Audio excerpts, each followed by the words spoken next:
Hello, ito na nga po, dumating na po ang Racing Boy caliper natin, S-Series.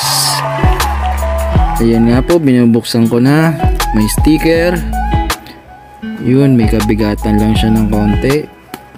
Yan, tinatanggal na natin na ano. Ayun, may pre ano pa rin siya, may pre keychain. Ayun nga po, silver po ang kulay, may yung brake pads niya color red. Yan, may kabigatan talaga siya.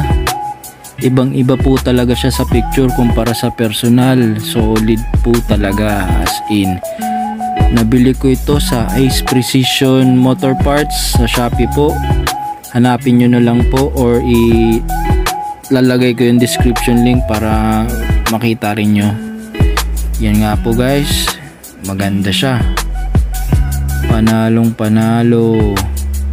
Nabili ko lang to dahil nasira ko yung stock na